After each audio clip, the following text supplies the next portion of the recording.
करते जमल्याबाबत माहिती मिळाली. त्या अनुषंगाने इथं महसूल प्रशासन त्याचबरोबर FST देखील तात्काळ हजर झाली. जे काही 48 तासाचा जो नियम आहे त्याचा जो काही भंग झालेला आहे त्यानुसार पोलीस प्रशासनानं महसूल प्रशासनाच्या मार्गदर्शनाखाली माननीय जिल्हाधिकारी जिल्हा निवडणूक दंडाधिकारी यांच्या मार्गदर्शनाखाली 2 FIR दाखल केल्या तुळींज पोलीस स्टेशन या ठिकाणी. यामध्ये लोकप्रतिनिधित्व कायदा त्याचबरोबर BNS या कलमांखाली उचित सेक्शनमध्ये 2 FIR दाखल झालेल्या आहेत. तदनंतर जी प्रेस घेण्यात आली ती प्रेस देखील इलिगल प्रेस ठरते. त्या अनुषंगाने देखील 3री FIR आपण दाखल केला.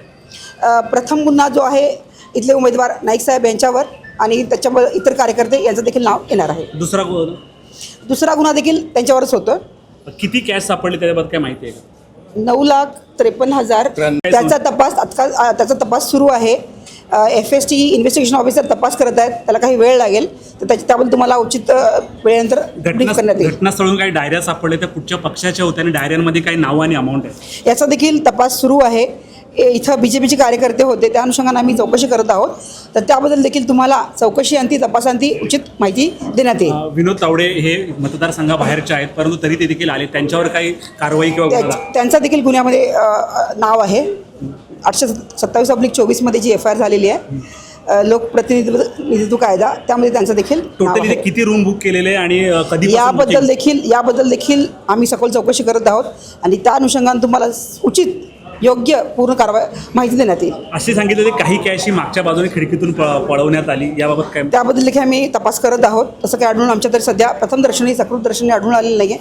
तरी देखील आम्ही सखोल चौकशी करत आहोत. ह्या ज्या नोटा होत्या कशा होत्या? एका बॅगेमध्ये होत्या का इन्व्हलपमध्ये बंद होत्या? कशा प्रकारे सापडल्या ते देखील आपल्याला चौकशी तपासांती पूर्णतः माहिती आम्ही देणार आहोत. तर तुम्ही काय सांगाल की कशा प्रकारे या प्रकरणाकडे तुम्ही ज्यावेळी महसूल प्रशासनाच्या FSTला या संदर्भातली माहिती महसूल प्रशासन म्हणजे निवडणूक विभागाकडच्या FSTला या संदर्भातली माहिती मिळाली त्यावेळी FST टीम तत्काळ या ठिकाणी आली. FSTने त्याबाबत तपास केला. तपासांती त्यांना जी काही रक्कम सापडलेली आहे मॅडमने आत्ता सांगितली त्या पद्धतीत त्याप्रमाणे त्याच्याबाबत ती रक्कम घेऊन ते तुळींज पोलीस स्टेशन इथे गेलेले आहेत आणि FIR दाखल करण्यात आलेला आहे.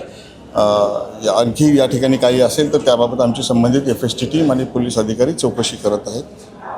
चौकशी आणखी काही वेगळं आढळलं तर त्याबाबत कुठल्या उमेदवारावर गुन्हा दाखल नाही अद्याप FIRची कॉपी माझ्या हातात नाही आहे. FIRची कॉपी आली की मी त्याच्या डिटेल्स जितेंद्र ठाकूरांवर गुन्हा दाखल झाला अजून नाही आहे. प्रक्रिया सुरू आहे.